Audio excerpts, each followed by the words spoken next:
जय श्री कृष्ण। आप भी किसी परेशानी से जूझ रहे हैं तो आइए ढूंढते हैं आपकी परेशानी का हल गीता के इन श्लोकों में। लेकिन अपनी समस्या का समाधान जानने के लिए सबसे पहले आपको वीडियो को अंत तक सुनना होगा और मेरे चैनल को सब्सक्राइब करना मत भूलिए, ताकि आप गीता के इस अमृत को चख पाए और अपने जीवन में उतार पाए।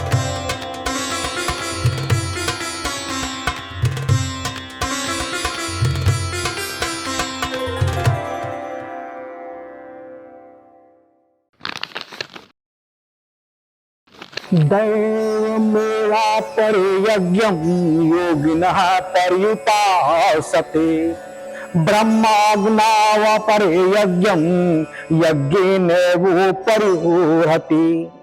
श्रोतान्द्रिन्द्रियाग्ने संयमाग्नसूजुहति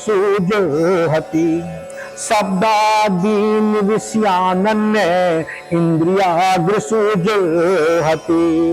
कुछ मनुष्य अनेक प्रकार के यज्ञ द्वारा देवताओं की भली भांति पूजा करते हैं और इस प्रकार कुछ मनुष्य परमात्मा रूपी अग्नि में ध्यान रूपी यज्ञ द्वारा यज्ञ का अनुष्ठान करते हैं।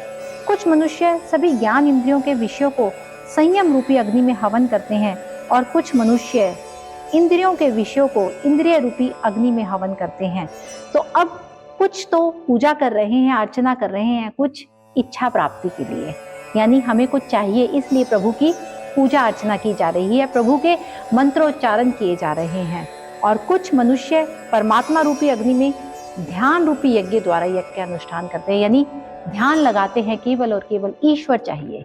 और कुछ लोग ज्ञान इंद्रियों को अपने वश में कर लेते हैं, संयम अपना लेते हैं और उस अग्नि में हवन करते हैं। और कुछ मनुष्य इंद्रियों के विषयों को इंद्रिय रूपी अग्नि में ही स्वाहा कर देते हैं। तो अब आपको देखना है कि आप किस तरह की पूजा अर्चना करते हैं, किस तरह का हवन करते हैं और किस तरह का यज्ञ करते हैं। यज्ञ तो वही जिसमें मानव कल्याण है, यज्ञ तो वही जो ईश्वर के लिए किया जा रहा है और निस्वार्थ किया जा रहा है।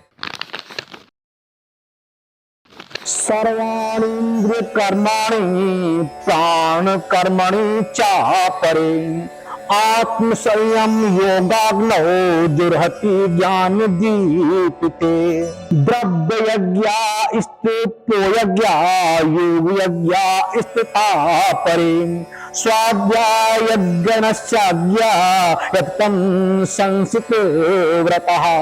कुछ मनुष्य सभी इंद्रियों को वश में करके प्राण वायु के कार्यों को मन के संयम द्वारा आत्मा को जानने की इच्छा से आत्म योग रूपी अग्नि में हवन करते हैं। यानी कुछ मनुष्य अपनी इंद्रियों को वश में कर लेते हैं और अपनी आत्मा को जान लेते हैं, अपना आत्मबोध कर लेते हैं और परमात्मा से मिल जाते हैं।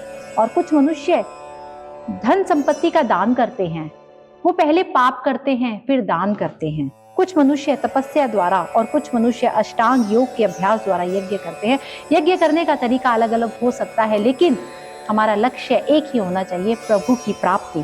कुछ मनुष्य वेद शास्त्रों का अध्ययन करके ज्ञान में निपुण होकर और कुछ मनुष्य कठिन व्रत धारण करके यज्ञ करते हैं। यज्ञ करने का तरीका अलग हो सकता है, आपके द्वारा किया गया कर्म अलग हो सकता है, लेकिन आपके द्वारा किया गया कर्म उसके पीछे जो मंशा होती है वो एक ही होनी चाहिए। और वो मंशा यही होनी चाहिए कि आपका कर्म निस्वार्थ होना चाहिए और ईश्वर प्राप्ति के लिए होना चाहिए। आपने जुर्हति प्राणं प्राणे अपानं तथा परे प्राणापान गतिरुद्ध्वा प्राणायाम परायणः अपरे वियताहारः प्राणान् प्राणेषु जुर्हति सर्वे एते यज्ञविदो यज्ञपचिकल्मषा। बहुत से मनुष्य अपान वायु में प्राण वायु का, उसी प्रकार प्राण वायु में अपान वायु का हवन करते हैं और अन्य मनुष्य प्राण वायु और अपान वायु की गति को रोककर समाधि में प्रवृत्त होते हैं।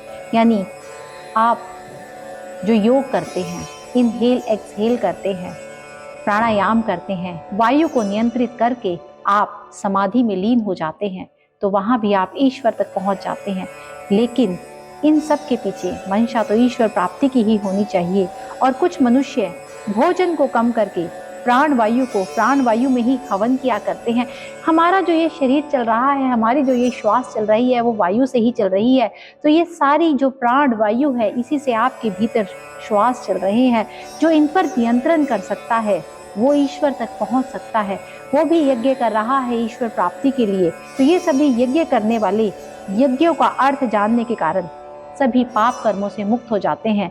यानी जो मनुष्य अपनी वायु को नियंत्रित कर सकता है, अपनी श्वास को सुन सकता है, क्योंकि आपकी हर श्वास में ओम बसा है, आपकी हर श्वास में राम है। जब आप रा लेते हो और माँ को अपने भीतर ले जाते हो तो आप उस परमात्मा की ध्वनि को सुन पाते हो, और जब आप उस परमात्मा की ध्वनि को सुन पाते हो तो बाहर का शोर आपको विचलित नहीं कर पाता। तो आप अपने भीतर यज्ञ कर रहे होते हो, और वो यज्ञ जो ईश्वर को सबसे ज्यादा प्रिय होता है। तो हम सबको वही यज्ञ करना चाहिए।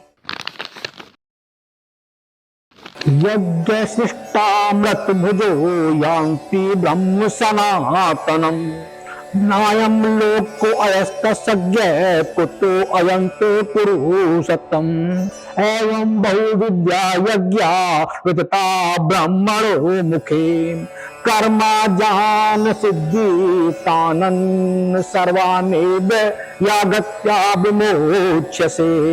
अब श्री कृष्ण कहते हैं कि हे अर्जुन, यज्ञों के फल रूपी अमृत को चखकर यह सभी योगी सनातन पर ब्रह्म परमात्मा को ही प्राप्त होते हैं। और यज्ञ को ना करने वाले मनुष्य तो इस जीवन में भी सुखपूर्वक नहीं रह पाते। यानी जो मनुष्य निष्काम होकर यज्ञ करता है, निस्वार्थ होकर कर्म करता है, वो उसी परमात्मा को प्राप्त होता है। और जो इस जीवन में रहकर भी अच्छे से यज्ञ नहीं कर पाता, तो वो तो इस जीवन में भी सुख को भोग नहीं पाता। तो फिर अगले जीवन में तो उसे सुख कैसे मिल पाएगा। इसी प्रकार और भी अनेकों प्रकार के यज्ञ वेदों को वाणी में विस्तार से कहा गया है। इस तरह उन सबको कर्म से उत्पन्न होने वाले जानकर तू कर्म बंधन से हमेशा के लिए मुक्त हो जाएगा। तो ये मत सोच कि जो तू कार्य कर रहा है वो तू अपने लिए कर रहा है, तू ईश्वर को समर्पित होकर कार्य कर रहा है। तो जो ईश्वर को समर्पित किया गया कार्य है वो हमेशा से बंधन मुक्त होता है, उससे मन में कोई भी विडंबना पैदा नहीं होती।